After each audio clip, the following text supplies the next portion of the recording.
বিগত স্বৈরাচার সরকার খুনি হাসিনার শাসনামলে যারা অর্থ লুটপাট করেছে, যারা দেশের সম্পত্তি লুটপাট করে টাকা পয়সা বিদেশে পাচার করেছে, তারাই এখন অন্তর্বর্তীকালীন সরকারের সাথে সম্পৃক্ত লোকজনদের চরিত্র হননের প্রচেষ্টা চালাচ্ছে।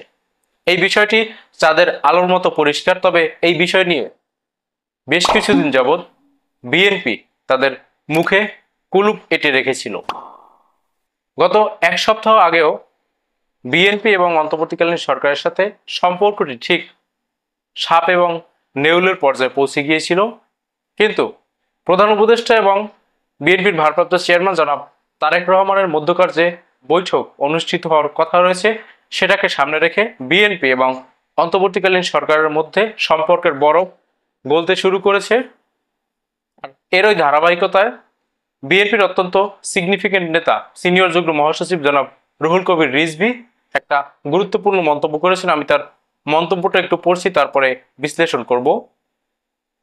এখানে দৈনিক যুগান্তরের শিরোনাম হচ্ছে, প্রধান উপদেষ্টার লন্ডন সফর নিয়ে অপপ্রচার চালানো হচ্ছে রিজভী।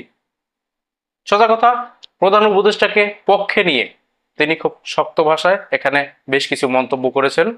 বিগত দিনে প্রধান উপদেষ্টার বিরুদ্ধে ঠিক এভাবেই তারা শক্ত মন্তব্য করেছেন। এখানে রিজভী বলছেন, সাবেক ভূমিমন্ত্রী সাইফুজ্জামান সহ আওয়ামী লীগ নেতাদের বিরুদ্ধে লন্ডনে সম্পদ পাচারের অভিযোগ আড়াল করতে নানা অপপ্রচার চলছে। উন্নয়নের নামে আওয়ামী লীগ নেতাদের লুটপাট করা অর্থ বিদেশে পাচার হয়েছে, সেই অপকর্ম আড়াল করতেই প্রধান উপদেষ্টা লন্ডন সফর নিয়ে অপপ্রচার চালানো হচ্ছে। লন্ডনের প্রধান উপদেষ্টা ডক্টর মোহাম্মদ ইউনূস এবং বিএনপির ভারপ্রাপ্ত চেয়ারম্যান তারেক রহমানের মধ্যকার অনুষ্ঠিত হতে যাওয়া বৈঠক আগামী জাতীয় নির্বাচন সংস্কার এবং গণতন্ত্র পুনরুদ্ধারে গুরুত্বপূর্ণ ভূমিকা রাখবে। শেখ হাসিনা দেশে ফ্যাসিবাদ কায়েম করেছিলেন। তারেক রহমান ও ডক্টর ইউনূসের মতো জাতীয় এবং আন্তর্জাতিক প্রভাব সম্পন্ন ব্যক্তিদের সংলাপ অত্যন্ত তাৎপর্যপূর্ণ। আওয়ামী লীগের শীর্ষ পর্যায়ের নেতারা বিদেশে টাকা পাচার করে বিলাসবহুল জীবনযাপন করছেন, তাদের বিচার হওয়া উচিত, অথচ তারা নিজেদের অপকর্ম ঢাকতে সরকারের উদ্যোগকে প্রশ্নবিদ্ধ করতে চাইছে।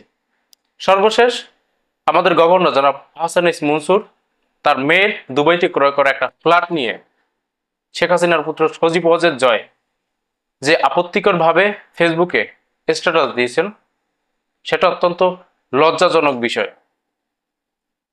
যাদের নেতৃত্বে থাকা লোকজন শত শত হাজার হাজার কোটি টাকা পাচার করেছে, তারা অন্যের চরিত্র হননের পিছনে ছুটছে। ন্যূনতম লজ্জাবোধ থাকলে এই ধরনের আচরণ পরিলক্ষিত হতো না। যাই হোক, বিএনপি এবং সরকারের মধ্যে যে দূরত্ব তৈরি হয়েছিল তারেক রহমান এবং ডক্টর মোহাম্মদ ইউনূসের মধ্যকার বৈঠক অনুষ্ঠিত হওয়ার এই আলাপের মধ্য দিয়ে সেই দূরত্ব ঘুচেছে এবং সেই আগের মতো করে ডক্টর মোহাম্মদ ইউনূসের পক্ষ নিয়ে আওয়ামী লীগের যে সমস্ত অন্যায়, আওয়ামী লীগের যে সমস্ত নিকৃষ্ট আচরণ, সেগুলোর সমালোচনা বিএনপি শুরু করেছে। এটা আমাদের জন্য ইতিবাচক। আমরা 2024 সালের 5ই আগস্ট যেভাবে সবাই ঐক্যবদ্ধ ছিলাম, ঠিক একইভাবে ঐক্যবদ্ধ থাকতে চাই। জনাব তারেক রহমান এবং ডক্টর মোহাম্মদ ইউনূসের মধ্যকার এই বৈঠক যদি ফলপ্রসূ হয়, তাহলে আমরা আবার আগের মতো ঐক্যবদ্ধ হব। কোনো ফ্যাসিবাদী শক্তি আমাদের সামনে মাথা তুলে দাঁড়ানোর আর সাহস পাবে না।